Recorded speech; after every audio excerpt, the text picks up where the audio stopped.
కోల్కతాలో జరిగిన వైద్యురాలి ఘటన యావత్ భారతదేశాన్ని కుదిపేసింది. ఆ ఘటనపై తెలుగు చలనచిత్ర పరిశ్రమ తీవ్రంగా ఆ ఘటనను ఖండించింది. ఈ విషయంపై మనతో మాట్లాడేందుకు సినీ రచయిత రాకేంద్ర మౌళి గారు మనతో పాటు ఉన్నారు. ఆయన అడిగి ఈ విషయం గురించి తెలుసుకుందాం. హాయ్ అండి.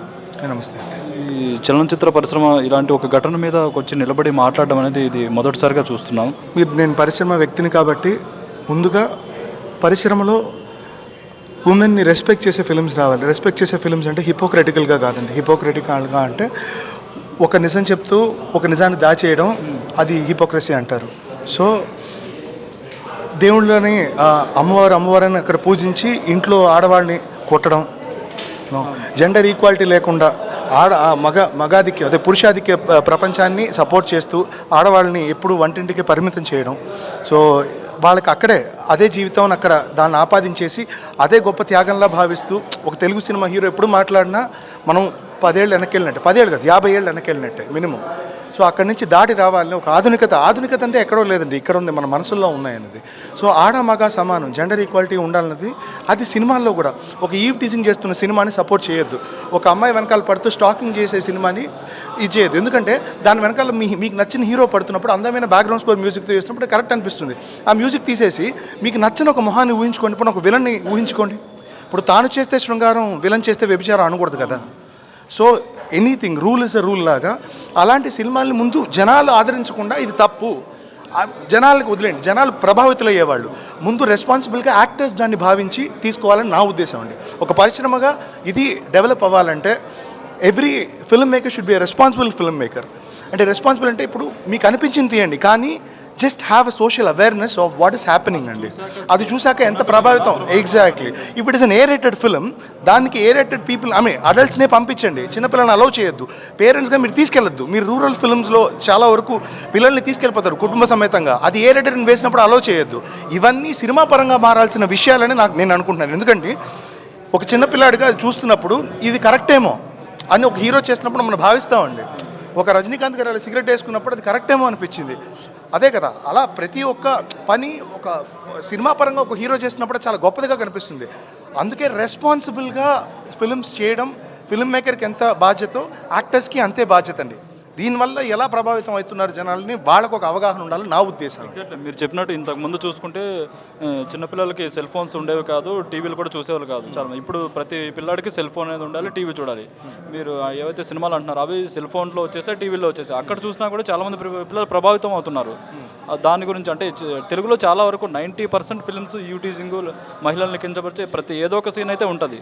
దాని గురించి ఏం చెప్తారు? అదే అండి, ఇప్పుడు పేరెంట్స్గా బాధ్యత అవుతుందండి. ప్రతి పేరెంట్కి బాధ్యత ఏంటంటే వాళ్ళ పిల్లాడు ఎలా పెరుగుతున్నాడు, వాడు ఏం చూస్తున్నాడు, ఏం వింటున్నాడు, ఎలాంటి మనుషులతో తిరుగుతున్నాడు, పోనీ వాళ్ళు తిరిగే మనుషులు కరెక్టా, ఫ్రెండ్స్ కరెక్టా, వెళ్ళి మనం కూర్చొని మాట్లాడాలి.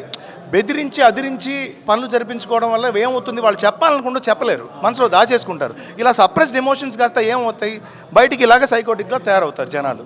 సో మన పిల్లలు ఏం చేస్తున్నారన్న అవగాహన ముందు మనకు ఉండాలండి.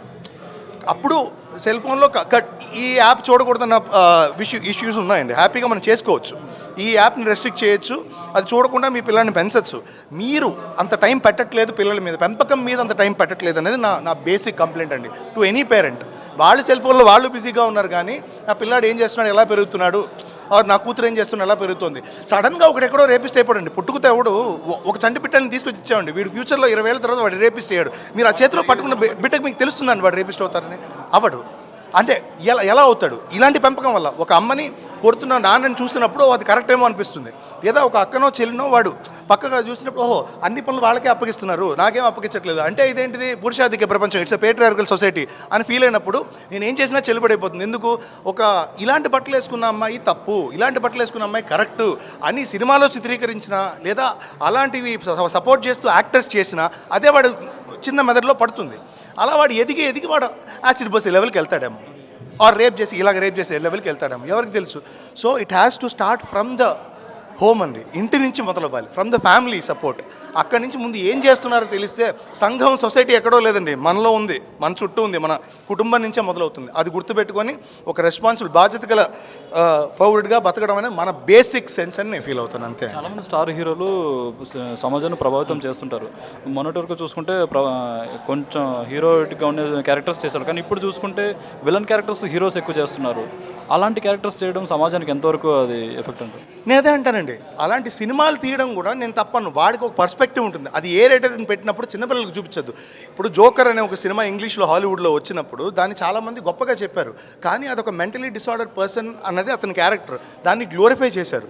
ఏమంటారంటే అది తప్పు అయినా ఇది ఒక వాడి పర్స్పెక్టివ్ అని తెలుసుకోవడానికి ఒక అడల్ట్ ఏజ్ రావాలి. అలాంటి సినిమాలు పెద్దవాళ్ళు చూస్తే వాళ్ళకి విచక్షణ జ్ఞానం ఉంటుంది కాబట్టి ఇది తప్పు ఇది రైట్ అని తెలిసి చూస్తారు. చిన్నపిల్లాడిని అలాంటి వాడికి తీసుకెళ్ళొద్దు అంటారు, అంతే. ఒక ఫిల్మ్ మేకర్గా యూ క్యాన్ డూ ఎనీథింగ్ అండి, ఆ రైట్ మనకుంది. కానీ సినిమాకి తీసుకెళ్లేటప్పుడు నువ్వు దాని విచక్షణ జ్ఞానంతో చూడడం అనేది ఒక ఆడియన్స్గా ప్రతి ఒక్కరి మీద ఉందని నా ఫీలింగ్ అండి. అంటే ఇప్పుడున్న సెన్సార్ నిబంధనలు సరిపోతాయంటారా? ఇంకా కొంచెం స్ట్రాంగ్గా అంటే ఈ ఇంపాక్ట్ అయ్యే సీన్స్ ఏవైతే ఉన్నాయో వాటిని పూర్తిగా తీసేయడం అట్లా చేసి ఇది రావాలంటారా? సెన్సార్ అండి, బయట ఏం జరుగుతుందో అది తీస్తే ఒప్పుకోవట్లేదు, వాళ్ళకి హిపోక్రసీ కావాల్సి వస్తుంది. అంటే ఇప్పుడు మన వాడుక భాషలో ఏదైతే మనం కొన్ని ఫ్రెండ్స్తో మాట్లాడతామో అది ఉద్దేశించి మాట్లాడడం, కానీ అది సరళంగా మనకు వచ్చేసే భాష అవుతుంది. అది వాడినా అది తప్పని సెన్సార్ చేసేవాడు. సంబంధం లేకుండా కొన్ని సీన్స్ సెన్సార్ చేస్తారు. అంటే ఇప్పుడు ఒక ఐటమ్ సాంగ్ ఓకే అండి ఒక సినిమాలో, ఒక లిప్ లాక్ నాట్ ఓకే అంట. నాకు అర్థమే కాలేదు ఇప్పటిదాకా. అంటే ఒక ఆడదాని వక్షోజలాల మీద మీరు షాట్ పెట్టినా, ఒక బొడ్డు మీద షాట్ పెట్టినా, పిరుతుల మీద షాట్ పెట్టినా అది ఇప్పటిదాకా సెన్సార్లో ఓకే అవుతుంది, కానీ ఒక చుంబనం అంటే ఒక ముద్దుకి ఇప్పటిదాకా నాట్ ఓకే, దానికి చాలా పోరాటాలు వస్తుంది. ఏం లాజిక్ అండి ఇది? ఆబ్జెక్టిఫైయింగ్ ఎక్కడ వస్తుంది? దిస్ ఇస్ రొమాన్స్ అనుకోండి, ముద్దు పెట్టుకుని రొమాన్స్ అయితే బూబ్స్ని బట్స్ని చూపించడం ఆబ్జెక్టిఫికేషన్ ఆఫ్ ఉమెన్, దాన్ని ఓకే చేస్తున్న సెన్సార్షిప్ మన ఇండియాలో ఉందండి. ఇంతకు మించి నేను చెప్పడానికి నాకేం లేదు. మహిళల వస్త్రధారణ మీద కూడా చాలా కామెంట్స్ అనేవి వస్తున్నాయి, ముఖ్యంగా సినిమాల్లో ఆ 2 పీస్ బికినీలు చూపించడం, ఇలా ఎక్స్పోజింగ్ సీన్స్ చూపించడం, ఇలాంటి వాటి వల్ల ఎంతవరకు ఎఫెక్ట్? అదే అంటానండి, అది వాళ్ళ ఇష్టం, వాళ్ళ చాయిస్. ఇప్పుడు ఆ బట్టలు వేసుకోవడం వల్ల ఆ అమ్మాయి తప్పుది అని ఉద్దేశించి చూపించద్దు అని అంటున్నాను నేను. ఎలాంటి బట్టలు వేసుకోవాలో మగాళ్ళుగా మనకు ఎంత హక్కు ఉందో ఆడవాళ్ళుగా వాళ్ళకి అంత హక్కు ఉంది. అలా అమ్మాయి బట్టలు వేసుకున్నందువల్ల ఆ అమ్మాయి చెడ్డది అన్న ముద్ర వేయొద్దు అనేదే ఈ సంఘానికి నేను మనవి చేసుకుంటున్న పాయింట్. అది ప్రతి ఒక్క మగాడి దృష్టిలోనూ ఉండాలి. మెయిన్గా చీర కట్టుకుంటే కుటుంబ స్త్రీ, అసలు ఆ కుటుంబ స్త్రీ అన్న పదమే తప్పండి. ఆ అమ్మాయి ఒక ఉమెన్, ఆ అమ్మాయి women. She is not someone's mother, she is not someone's sister, she is not someone, she is someone. తన ఇండివిజువల్. అది తెలుసుకొని మెసలడమే కరెక్ట్ అని నా ఉద్దేశం. ఆ మాత్రం అర్థం చేసుకోలేని, ఆ మాత్రం సరైన ఫ్రీడమ్ లేని సొసైటీలో మనం ఉన్నాం అన్నది నా భావన అండి. ఇందాక మీరు మాట్లాడినట్టు సమాజాన్ని ప్రభావితం చేసేలాగా హీరోలు ఏవైతే సినిమాలు చేస్తున్నారో కొన్ని నెగిటివ్ షేడ్స్ చేస్తున్నారు, అలాంటివి తగ్గించుకోవాలని ఇందాక మీరు చెప్పారు. ఆ దిశగా ఏమన్నా చర్యలు తీసుకుని మాట్లాడే అవకాశం ఉంటుందా పెద్దలతో? నేనా అండి, జరగదండి. అంటే కుదిరితే నేను సినిమా తీసినప్పుడు నేను అలాంటివి తీస్తాను, కానీ ఇప్పుడు నేను ఒకళ్ళు చెప్పి ఒకళ్ళు మారితే ఇప్పటికి సంఘం ఎప్పుడో సమాజం ఎప్పుడో మారిపోయేది. కాబట్టి నా వంతు గాంధీ గారు చెప్పినట్టే be the change you want to see. నేను అనుకున్న మార్పు ముందు నా నుంచి మొదలవుతుంది, కాబట్టి నేనేం చేయాలో చేద్దాం అనుకుంటున్నాను, అంతే పాయింట్.